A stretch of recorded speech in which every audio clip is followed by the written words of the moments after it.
සුබ දවසක් වේවා කියලා පිළිගන්න මගේ යාළුවෝ හැමදෙනාම. ඉතින් යාළුවනේ අද අරන් ඇවිල්ලා තියෙනවාට WhatsApp අලුත් අප්ඩේට් එකකින් ආපු සුපිරිම වැඩ කෑල්ලක් ගැන වීඩියෝ එකක් අරගෙන. ඉතින් ඔයාලට පේනවා ඇති මම මේ දාලා තියෙන විදියට ඔයාගේ ප්‍රොෆයිල් එකටත් ප්‍රොෆයිල් පික්චර් දෙකක් දාගන්න කොහොමද කියලා කියලා දෙන වීඩියෝ එකක් අරන් තමයි ඇවිල්ලා තියෙන්නේ. ඉතින් අපි යමු වීඩියෝ එකට යන්න කලින් ඔයාලා තාම මම subscribe කරලා නැත්නම් දැන් මගින් subscribe කරන්න. බලමු කොහොමද ඔයාගේ account එකට මේ විදියට DP දෙකක් දාන්න කියලා.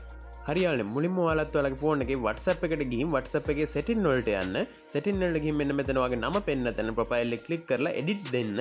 edit දුන්නාම ඔයාලට මෙන්න මෙතන පල්ලෙහා avatar කියලා බලා ගන්න පුළුවන්. ඒක ක්ලික් කරාම ඔයාලට නම් මෙන්න මෙතනින් create a selfie නැත්නම් create manual කියලා. මම ඉතින් selfie එකක් ගහන්න නැහැ. දැන් මෙතන create manual කියන එක දෙනවා. දුන්නාම ඔයාලට මෙන්න මේ විදිහට ඔයාගේ skin color එක select කරන්න එනවා. ඔයාගේ skin color එක select කරාට පස්සේ ඔයාලට එනවා ඔයාගේ hair style එක select කරන්න. ඒ වගේම face shape cut එක සිලෙක්ට් කරන්න. ඒ වගේම බොඩි ෂේප් එක වගේ දේවල් ඔයාට මෙතනින් සිලෙක්ට් කරන්න එනවා.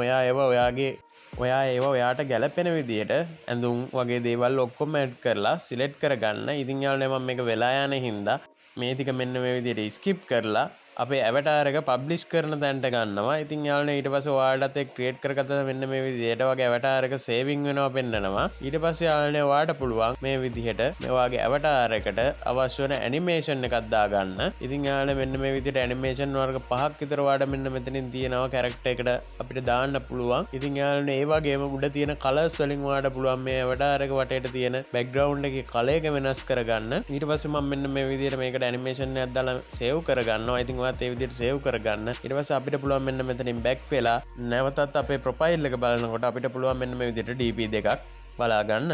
ඉතින් යාළුවෝ ඔයාලටත් මේ වීඩියෝ එක වැදගත් වුණා නම් අනිවාර්යෙන් පල්ලෙහෙන් කමෙන්ට් එකක් දාන්න. ඒ වගේම නොදන්න කෙනෙක්ට මේක බලන්න ෂෙයා කරන්න. තවත් මේ වගේ වීඩියෝ එකකින් හමු වෙනකම් මම ගිහින් එන්නම්. ඔයාලට සුබ දවසක්.